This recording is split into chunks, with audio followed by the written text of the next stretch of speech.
வணக்கம். இன்றைய மாவட்ட செய்திகள்.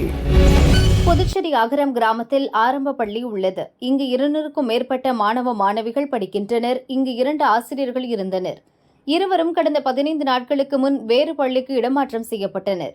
அதற்கு பதிலாக வேறு ஆசிரியர்கள் நியமிக்கப்படவில்லை. ஆசிரியர்கள் இல்லாத பள்ளிக்கு மாணவர்கள் மட்டும் இன்று வந்தனர். இதை அறிந்த பெற்றோர் பாதுகாப்பு கருதி தங்களின் பிள்ளைகளை வீட்டிற்கு அழைத்து சென்றனர். ஆசிரியர்கள் மற்றும் மாணவர்கள் இல்லாத பள்ளி வெறிச்சோடி காணப்பட்டது. எங்க இந்த ஸ்கூல்ல பாத்தீங்கன்னா பசங்க நாங்க ஏழைங்கன்றதாலதான் இந்த ஸ்கூல்ல வந்து படிக்க வைக்கிறோம். நாங்க காசு பண்ணா பிரைவேட் ஸ்கூல்ல படிக்க வைக்கிறது எங்களுக்கு பிரச்சனை கிடையாது. இங்க கோச்சிங் நல்லா இருக்குன்ற ஒரே காரணத்துக்காக தான் இந்த ஸ்கூல்ல நாங்க வந்து எங்க எல்லாருமே சேர்த்து இருக்கிறோம். ஆனா இங்க பாத்தீங்கன்னா ஒரு 1.5 மாசத்துக்கு இல்ல 2 மாசம் இருக்கும். ஒரு டீச்சர் வந்து எல்கேஜி யூகேஜிக்கான டீச்சர் வந்து பணியிட மாற்றம் சொல்லிட்டு வேற இடத்துக்கு மாத்திட்டாங்க. இந்த 2 மாசமா பாத்தீங்கன்னா பசங்க தனியா தான் இருக்கிறாங்க. கிளாஸ் ரூம்ல டீச்சர் இல்லாதப்போ நாங்க எப்படி இங்க ஸ்கூலுக்கு அனுப்புறது? யாரை நம்பி நாங்க அங்க அனுப்ப முடியும்? எல்லாம் குழந்தைங்க, சின்ன குழந்தைங்க. வீட்டுல வந்து பாத்தீங்கன்னா ஒரு பிள்ளைங்க 2 பிள்ளைங்களே நம்மளால பாத்துக்க முடியாது. அவ்வளவு கஷ்டமா இருக்கும். இந்த சின்ன பிள்ளைங்க யாரோட சேஃப்டியை நம்பி நாம இங்க அனுப்ப முடியும்? நாங்க இத எண்ணத்துல வச்சுட்டு பசங்களோட பாதுகாப்பை கருதி நாங்க பாண்டிச்சேரியில இருக்கிற இயக்குனரை போயிட்டு நாங்க டைரக்டரை போய் அவங்கள பார்த்து ஒரு 10 டேஸ் இருக்கும். 10 டேஸ்க்கு முன்னாடி போய் பார்த்துட்டு வந்தோம். அவங்க என்ன சொன்னாங்கன்னா, இன்னைக்கே வந்துருவாங்க, இல்ல நாளைக்கு காலையில வந்துருவாங்க அப்படின்ட்டு நம்பிக்கையா சொன்னதால நாங்க எதுவும் பேசல. நாங்க ஒரு சில டீச்சர் பேரண்ட்ஸ் போனோம். அவங்க சொன்னதால எதுவும் பேசாம நாங்க வந்துட்டோம். ஒரு நம்பிக்கையில வந்தோம். இன்னையோட ஒரு 10 நாளைக்கு மேல ஆயிடுச்சு. ஆனா எந்த ஒரு ரெஸ்பான்ஸுமே கிடையாது. எந்த ஒரு நடவடிக்கையும் எடுக்கல. இதுக்கப்புறம் நாங்க எங்க பசங்களோட நலனுக்காக இந்த முடிவெடுக்க வேண்டிய நிலைமை எங்களுக்கு இப்ப வந்துருச்சு. வேற வழி இல்லாம தான் நாங்க எடுக்கிறோம். புதுச்சேரி மாநிலத்துல அகரம் அரசு ஆரம்ப பள்ளி இது. இந்த பள்ளியில எல்கேஜி யூகேஜி என்று சொல்லக்கூடிய மழலை ஆசிரியர் வந்து கடந்த 1.5 மாதங்களுக்கு முன்பாக பணியிட மாற்றம் செய்தாங்க. பணியிட மாற்றம் செய்த ஆசிரியர் இந்த மாதிரி ஒரு குறைஞ்சது 45 நாட்கள் ஆகியும் இன்னும் வர வேண்டிய வேற ஒரு ஆசிரியர் பள்ளிக்கு வராததுனால பெற்றோர்கள்லாம் ஒருங்கிணைந்து கல்வித்துறை இயக்குனர் திரு பிரியதர்ஷினி அவர்களை சந்தித்து முறையிட்டோம். அவர்களும் எங்களுடைய கோரிக்கையை ஏற்று இன்று, அதாவது 10 நாளுக்கு முன்னாடியே சந்தித்த அந்த நேரத்திலேயே உடனடியாக நாங்கள் நியமிக்கிறோம் என்று வாக்குறுதி கொடுத்தனர். ஆனால் அவர்கள் வாக்குறுதி கொடுத்தோம் இன்றுடன் 15 நாட்கள் ஆகிவிட்ட காரணத்தினால் இந்த மழலை பிள்ளைகளுடைய நலன் கருதி மாணவர்களை ஒருங்கிணைத்து பெற்றோர்கள் வந்து வகுப்பு புறக்கணிப்பு போராட்டத்தை நாங்கள் இன்று நடத்திருக்கிறோம். இதில் அடுத்த கட்டம் உடனடியாக அவங்க ஆசிரியர்களை நியமிக்கவில்லை என்றால் அடுத்த கட்டம் போராட்டம் நடைபெறும் என்றது கல்வித்துறைக்கும் புதிய அரசுக்கும் மாணவர்கள் மற்றும் பெற்றோர்கள் சார்பாக நாங்கள் எச்சரிக்கை வைக்கிறோம். தென்காசி கலெக்டர் அலுவலகத்தில் மக்கள் குறைதீர் முகாம் இன்று நடைபெற்றது. இதில் பங்கேற்ற 10க்கும் மேற்பட்ட பெண்கள் தங்களுக்கு அரசு வழங்கும் மகளிர் உரிமை தொகை தலா 1000 ரூபாய் வரவில்லை, உரிமை தொகையை கேட்டு 13 மாதங்களாக அலைந்தும் பயனில்லை, அதிகாரிகளிடம் கேட்டும் முறையான பதில் இல்லை என பெண்கள் அதிகாரிகளிடம் குமரினர். இதுகுறித்து அரசின் கவனத்துக்கு கொண்டு செல்வதாக அதிகாரிகள் கூறினர்.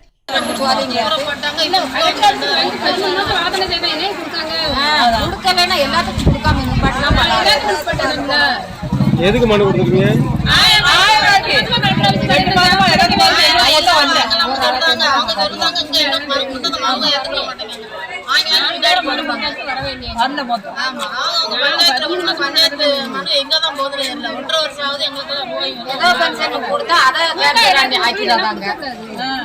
வாரிசு இருக்கவங்களுக்கு எத்தனையோ வருது. வேளாங்குளம் பஞ்சாயத்துக்கு எங்களுக்கு வர மாட்டேங்க, கொடுக்க மாட்டேங்காங்க. வாரிசு தான் எல்லாத்துக்கும் இருக்கு, வாங்குறாங்க. மனு எத்தனை தடவை கொடுத்தீங்க? சங்கரங்கோயில் 2 தடவை போட்டாச்சு. பஞ்சாயத்துல 2 தடவை கம்ப்யூட்டர்ல ஏற்றி விட்டு பென்ஷனுக்கு அது கேன்சர் இதுக்கு வந்துருக்கோம்.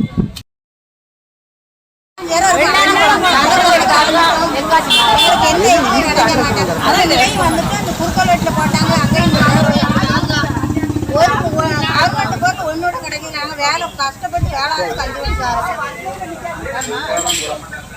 இப்படி எங்களுக்கு வராம எல்லா மக்களுக்கும் வந்துருச்சு. எங்க ஊர்ல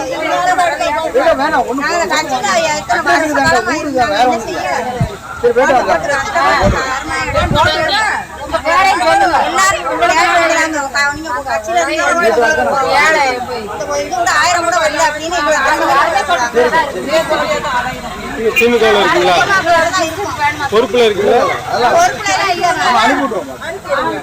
பொறுப்புல இல்ல, சும்மா போட்டிருக்காங்க. இவங்க மாவட்ட பிரதிநிதின்னு போயிட்டு அதனாலதான் வரலன்னு சொல்லுவாங்க. சும்மா பிரதிநிதினா இருக்காங்க கட்சியில. கப்பலூர் டோல்கேட் கட்டண விவகாரம் உள்ளூர் வாகன ஓட்டிகளுக்கு தீராத தலைவலியை ஏற்படுத்தி வருகிறது.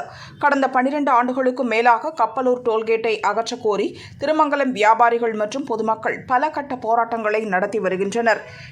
இது தொடர்பாக அமைச்சர் மூர்த்தி தலைமையில் முத்தரப்பு பேச்சுவார்த்தை சமீபத்தில் நடந்தது. அதில் உள்ளூர் வாகன ஓட்டிகள் ஆதார் அட்டையை காண்பித்து கட்டணம் செலுத்தாமல் செல்லலாம் என கூறினார். ஆனால் எழுத்துப்பூர்வமாக கொடுக்க வேண்டும் என போராட்ட குழுவினர் தெரிவித்தனர். அதற்கு எந்தவித உறுதியும் கொடுக்காமல் அமைச்சர் மூர்த்தி கூட்டரங்கிலிருந்து வெளியேறினார். அதைத் தொடர்ந்து கடந்த ஆகஸ்ட் 30ஆம் தேதி போராட்டம் நடைபெற்றது.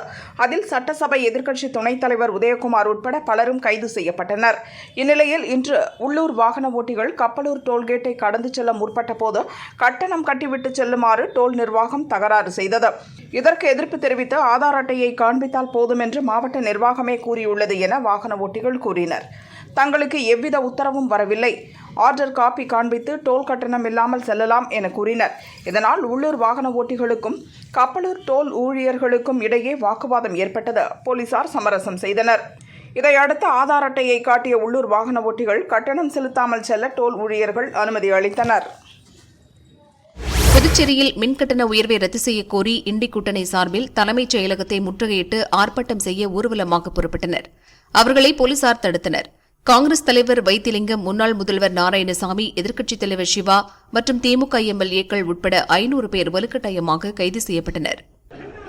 என்ஆர் காங்கிரஸ் பாஜக ஆட்சி வந்த பிறகு திரு ரங்கசாமி அவர்களை மிரட்டி பாரதிய ஜனதா கட்சி இந்த துறையை, அதாவது மின்சார விநியோகத்தை புதுச்சேரி மாநிலத்தில் தனியாரிடம் ஒப்படைப்பதற்காக நடவடிக்கை எடுத்து ஒரு அமைச்சர் குஜராத் சென்று குஜராத்திலே அதானியிடம் பேரம் பேசிவிட்டு வந்து அதற்கு கையெழுத்து போட்டிருக்கிறார்கள்.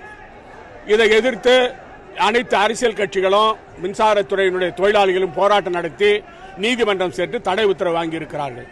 சட்டமன்றத்தில் முதலமைச்சர் அவர்களும் மின்சாரத்துறை அமைச்சர் அவர்களும் சபாநாயகரும் மின்சாரம் தனியார் மயமாக்கப்படாது என்று உத்தரவாதம் கொடுத்து 2 நாட்களிலே நீதிமன்றத்தில் எங்களுக்கு தனியாரிடம் ஒப்படைப்பதற்கு அந்த ஒப்பந்த புள்ளிக்கு எங்களுக்கு அவகாசம் வேண்டும் என்று கேட்டு தில்லுமுள்ளு வேலையை என்ஆர் காங்கிரஸ் பாஜக அரசு செய்திருக்கிறது. BAP 2ஆம் மண்டல பாசனத்திற்கு உட்பட்ட 94,201 ஏக்கர் நிலங்களுக்கு கடந்த ஆகஸ்ட் 18ஆம் தேதி திருமூர்த்தி அணையிலிருந்து தண்ணீர் திறக்கப்பட்டது. வரும் டிசம்பர் 16 வரை 120 நாட்களுக்கு உரிய இடைவெளி விட்டு 4 சுற்றுகளில் 8000 மில்லியன் கன அடி நீர் வழங்கப்படும் என நீர்வளத்துறை அறிவித்தது.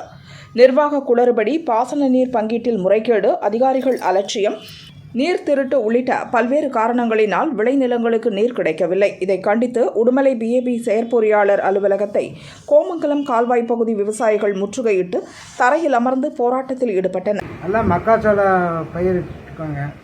இறங்காடு வாய்க்கால தண்ணி வரணும்னு சொல்லி போன புதன்கிழமை தண்ணி எடுத்து விட்ருக்காங்க. இன்னைக்கு திங்கட்கிழமை ஆச்சுங்க. நாங்கள் கணக்கு போல தொட்டி இறங்காடு வாய்க்கால வந்து தண்ணி பாய்ச்சிட்ருக்கோம். இங்கே மடையிலுக்கு தண்ணியே வரலை.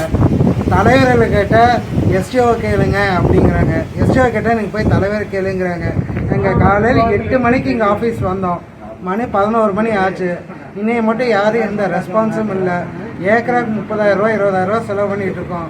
எனக்கு மக்காணி நட்டிட்டு எனக்கு மயிலும் எலியெல்லாம் பறிச்சுட்டு போகுது. எங்களுக்கு எந்த பிரயோஜனமும் இல்லை. இருக்க நகை நாட்டையெல்லாம் அடைய வச்சு நாங்கள்லாம் விற்றுட்ருக்கோம். நாங்கள் இங்கே விஷம் குடிச்சுட்டு எல்லாம் சாகணும். எங்களுக்கு இதுக்கு ஒரு விடிவே தெரியாமல் இருக்குது. 13-1 வாய்க்காலுங்க. எங்களுக்கு 3-1 இறங்காட்டு வாய்க்கால் எல்லாம் தண்ணி வர்றதில்லை. நாங்கள் எல்லாமே மக்காச்சோளம் நட்டுருக்குறோங்க. நாங்களே எல்லாம் ஐடியில் அதில் படித்து போட்டு வந்து விவசாயம் தான் பண்ணுறோமுங்க. தண்ணி வர்றதில் ஒன்றாங்கட்டியாக முளைச்சிருக்குது. தண்ணி இந்த சமயத்தில் விடலைன்னா எங்கள் பயிரெல்லாம் கருகி போயிருங்க. எங்களுக்கு STO ஆஃபீஸில் இதுக்காக வந்திருக்கிறோம். எந்த அதிகாரியும் பார்க்க முடியல. யாருமே எங்களை கண்டுக்க மாட்டேங்கிறீங்க. இதுக்காக தான் நாங்கள் இந்த பேட்டி கொடுக்குறோம். எங்கள் தலைவரும் பார்க்க மாட்டேங்கிறார், ஜெயும் பார்க்க மாட்டேங்கிறாரு. ஆஃபீஸில் உள்ள ஏதோ ஒரு அதிகாரி தான் பரவாயில்லைங்க. அவர் வந்து விஷயத்தை ஏதோ கேட்குறாரு, என்னாச்சுன்னு கேட்டு போகிறாருங்க. யாரும் கண்டுக்கலன்னா நாங்கள் இனி என்ன பண்ணுறோம், அடுத்த கட்டத்துக்கு போகலான்னு இருக்கிறோங்க. எங்களுக்கு உடனே தண்ணி திறந்துறதுக்கு ஏற்பாடு பண்ணுங்க. 7 நாள் தண்ணி, இதோட 6 நாள் முடிஞ்சுதுங்க. ஒரு நாள் தண்ணி வச்சுட்டாங்க. இன்னும் ஒரு நாள் தண்ணி வச்சு நாங்கள் என்ன பண்ணுறோம்? எங்களுக்கு வந்து தண்ணி பாய்ச்சி கொடுக்குறதுக்கு என்ன வழியோ அது பண்ணி கொடுத்தா பரவாயில்லைங்க. இல்லை நாங்கள் இங்கேயே படுத்துக்கிறோமுங்க. கூழ்நாய்க்கும்பட்டிக்கிற தேக்க எந்த வாய்க்காலும் தண்ணி எவ்வளோ ரீடிங் மட்டும் காட்டுதுங்க. எங்களுக்கு தண்ணி வரல. பாண்டியன் புரொடக்ஷன் சார்பாக ஆர் பாண்டியன் தயாரிப்பில் உருவாகும் திரைப்படம் வஞ்சகம். இதன் படப்பூஜை சரவணம்பட்டி பகுதியில் நடைபெற்றது. இப்படத்தின் ஹீரோவாக ஆர் பாண்டியனும் ஹீரோயினாக கேரளாவைச் சேர்ந்த ஐஸ்வர்யா அனிலாவும் நடிக்கின்றனர். இயக்குனர் சாய் ஆனந்த் இயக்கும் திரைப்படத்தில் லிவிங்ஸ்டன், நான் கடவுள் ராஜேந்திரன், கராத்தே ராஜன் உள்ளிட்ட பல முன்னணி நடிகர்கள் நடிக்கின்றனர். படப்பூஜையில் கராத்தே ராஜன் உட்பட படக்குழுவினர் கலந்து கொண்டனர். அதைத் தொடர்ந்து அவர் செய்தியாளர்களை சந்தித்தார். உணவுப் பொருள் ஒன்று அவங்க ரேட்டு நார்மல் ரேட்டில் விற்கணும் தேட்டரில். நான் இப்போ ஒரு ஆடியன்ஸாக உள்ள தேட்டரில் போகிறேன்னா அந்த உணவுப் பொருள் நீங்கள் எடுத்துகிட்டு வரக்கூடாதுன்னு சொன்னீங்கன்னா நான் அதை கேட்குறேன். ஆனால் நீங்கள் சரியான ரேட்டில் எம்ஆர்பி ரேட்டில் மட்டும்தான் அங்கே விற்கணும். எந்த பொருள் வேணாலும் வச்சுக்கோ, எம்ஆர்பி ரேட்டில் மட்டும் தேட்டருக்குள்ள விற்றாங்கன்னா நான் பிள்ளைங்களோட வரும்போது உணவுப் பொருள் எடுத்துட்டு வர வேணாம்னு சொல்றதை நான் நியாயமா எடுத்துப்பேன். அப்படி இல்லை, நான் 400 ரூபாய்க்கு 250 ரூபாய்க்கு நான் பாப்கார்ன் விற்பேன், எங்களுக்கு நீங்க கேட்கக்கூடாது, எங்களுக்கு பல பிரச்சனை இருக்குன்னு நீங்க சொன்னீங்கன்னா அதை நான் ஏத்துக்கிறேன். அப்போ நாங்க ஃபேமிலியா எங்க படத்தை பார்க்க வர்ற ஃபேமிலியா வர்றவங்கள உணவுப் பொருள் எடுத்துட்டு வராங்கன்னா, தின்பொருள் எடுத்தோம்னா அவங்களை அலோட் பண்ணுவோம். அவங்க என்ன வேணாலும் எடுத்துட்டு வரணும். பிள்ளைங்களை கூப்பிட்டு வராங்கன்னா பிஸ்கட் கொண்டு வருவாங்க, புளிசாதம் கூட எடுத்துட்டு வருவாங்க. ஏன்னா பிள்ளைங்க பசிக்கிறது எப்படி எடுத்துட்டு வருவாங்க. இப்ப நாங்க கொடுக்குற இந்த படம் இவ்வளவு உழைப்பு கொடுத்து இவ்வளவு பேரை நம்ம மெயின்டைன் பண்ணி இவ்வளவு பணத்தை செலவு பண்ணி இவ்வளவு ஆர்டிஸ்ட் வேலை செஞ்சு ஒரு விஷயத்த நம்ம படத்தை ரிலீஸ் பண்ணும்போது எவ்வளவு கஷ்டப்பட்டு அந்த படம் ரிலீஸ்க்கு வருது. தியேட்டருக்கு வரும்போது தியேட்டருக்கு ஆடியன்ஸ் வராத அளவுக்கு ஒரு சூழ்நிலை இருந்ததுன்னா எப்படி அவங்க படம் பார்ப்பாங்க இல்லையா? அது சம்பந்தப்பட்டவங்களுக்கே தெரியும். இருந்தாலும் வேற வழி இல்லாம இருக்காங்க. நிச்சயமா அதை யார் ஆரம்பிக்கிறதுங்கிறதுல ஒரு விஷயம் இருக்கு. எனக்கு அதுல முழு உடன்பாடு உண்டு. இந்த விஷயத்த மாத்தணும் அப்படிங்கிறது. ஒண்ணு, உணவுப் பொருள் நீங்க நாங்க பேக் எதுவும் எடுத்துட்டு வரக்கூடாது, பிஸ்கட் கூட எடுத்துட்டு வரக்கூடாது அப்படின்னு சொல்லுங்க, பரவாயில்ல, ஆடியன்ஸ் எடுத்துட்டு வர வேணாம். ஆனா நீங்க தேட்டர்ல எம்ஆர்பில மட்டும்தான் விற்கணும், அப்படி ஒரு விஷயத்த வைக்கணும். இல்ல நாங்க ரேட்டா விற்போம் அப்படின்னு சொன்னீங்கன்னா உணவுப் பொருள் எடுத்து வந்தாலும் அதை தடுக்க கூடாது. இந்த 2 விஷயம் பண்ணா தேட்டர் இன்னும் எல்லா படங்களும் பட்ஜெட் படங்கள் எல்லாமே எல்லா தேட்டருக்கும் நல்லா ரிலீஸ் ஆகுதுன்னு ஒரு நல்ல சூழ்நிலை இருக்கும்.